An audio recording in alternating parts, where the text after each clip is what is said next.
Hi every one. நம்ம இன்றைக்கி பார்க்க போகிற டாபிக் என்னதுன்னா பேசிக் எலக்ட்ரிக்கல் அண்ட் எலக்ட்ரானிக் இன்ஜினியரிங். இது வந்து ட்ரிபிள் டிபார்ட்மெண்ட்குள்ளது. அதில் பேசிக் டேர்ம்ஸ் தான் பார்க்க போகிறோம். ஃபஸ்ட்டு இந்த டாப்பிக்கில் உள்ளது ஒரு டேர்மாக என்னன்னு சொல்லி பார்ப்போம்.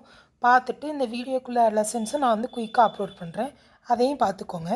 ஃபஸ்ட்டு பேசிக் டேர்ம்ஸ் என்னன்னு சொல்லி பார்த்துடலாம். ஃபஸ்ட்டு கரண்ட்னா என்னன்னு சொல்லி பார்த்துடலாம். The electric current is the rate of charge flow in a circuit. கரண்ட்னா என்னது? எவ்வளோ சார்ஜஸ்னாலே தெரியும், பாசிட்டிவ் அண்ட் நெகட்டிவ் சார்ஜஸ்ன்னு இருக்குது. அந்த சார்ஜஸ்லாம் எதுலேருந்து வந்திருக்கு? ஆட்டத்துலேருந்து வந்திருக்கு. அந்த சார்ஜஸ் ஃப்ளோவை தான் நம்ம வந்து கரண்ட்டுன்னே சொல்கிறோம். The SI unit of current is ampere. இது நமக்கு நல்லாவே தெரியும். நெக்ஸ்ட்டு சார்ஜஸ்னால் ரெண்டு டைப் இருக்குதுன்னு சொன்னேன். ஒன்று வந்து பாசிட்டிவ் சார்ஜஸ், இன்னொன்று வந்து negative charges. Arise from atomic particle of which matter is made. இந்த சார்ஜஸ்லாம் எதுலேருந்து அரைஸ் ஆகிருக்கு? ஆட்டம், குட்டி குட்டி அணுக்கள்லேருந்து உருவாகிருக்கு அப்படின்னு சொல்கிறோம். இதோட யூனிட் ஆஃப் சார்ஜ் வந்து என்னது? கூலும். நெக்ஸ்ட்டு வோல்டேஜ்னால் என்னென்னு சொல்லி தெரிஞ்சுக்கோங்க. Voltage is the potential difference between 2 point in an electric field defined as work done to move a unit positive charge from one point to another. வோல்டேஜ்னா ரெண்டு சார்ஜஸ்க்குள்ளே இருக்கிற difference, potential டிஃப்ரென்ஸை சொல்கிறது தான் வோல்டேஜுங்கும் ஒரு எலக்ட்ரிக் ஃபீல்டில். அதாவது ஒரு பாயிண்ட்லேருந்து இன்னொரு பாயிண்ட்டுக்கு அந்த சார்ஜஸோட மூமெண்ட்டை சொல்கிறது. எலக்ட்ரிக் ஃபீல்டுனா என்னென்னு தெரியணுமா நமக்கு ஏற்கனவே? ரெண்டு charges separated by a small distance, அதுதான் நம்ம வந்து எலக்ட்ரிக் ஃபீல்டு அப்படின்னு சொல்லுவோம். அந்த இடத்துல எலக்ட்ரிக்கல் மூமெண்ட் வந்து அதிகமாக இருக்கும், அதான் electric field. Next SI unit of voltage வந்து வோல்ட். நெக்ஸ்ட்டு பவர்னால் என்னது? Rate of change of energy. பவர்னால் நமக்கு என்னென்னு தெரியும்? சக்தின்னு சொல்லுவோம். எனர்ஜி அதிகமாக இருந்தால் தான் நமக்கு பவரே கிடைக்கும், அதான் rate of change of energy. இதோட யூனிட் என்னது? வாட். நெக்ஸ்ட்டு எலக்ட்ரானிக் காம்போனன்ட்ஸில் ரெண்டு டைப் இருக்குது. அது என்னதுனா, ஒன்று வந்து ஆக்டிவ் காம்போனன்ட், இன்னொன்று வந்து பேசிவ் காம்போனன்ட்னு. ஆக்டிவ் காம்போனன்ட்னா என்னதுன்னா, the component supply energy to the circuit are called active component.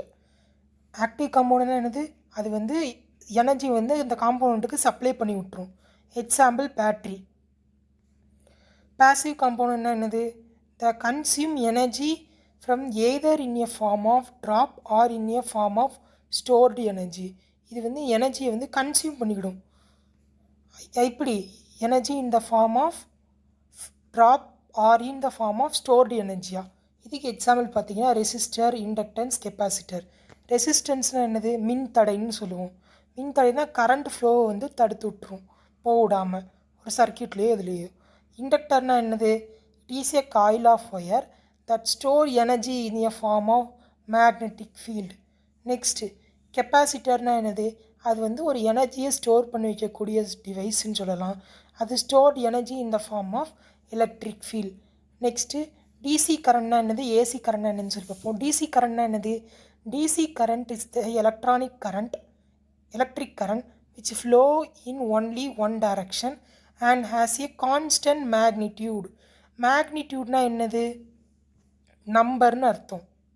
அதாவது கான்ஸ்டண்ட்டாக ஒரே டைரக்ஷனில் மட்டும்தான் டிசி கரண்ட் வந்து ஃப்ளோ ஆகும். ஏசி கரண்ட்னா என்னது? It is a type of electric current in which flow electric charges from both magnitude and direction repeatedly over a time. AC current ஒரு டைரக்ஷனில் தான் ஃப்ளோ ஆகும் ஒரு சர்க்கியூட்லனா. ஆனால் டிசி கரண்ட்டு ஒரே ஒரு டைரக்ஷனில் தான் சர்க்கியூட்டில் வந்து ஃப்ளோ ஆகும்.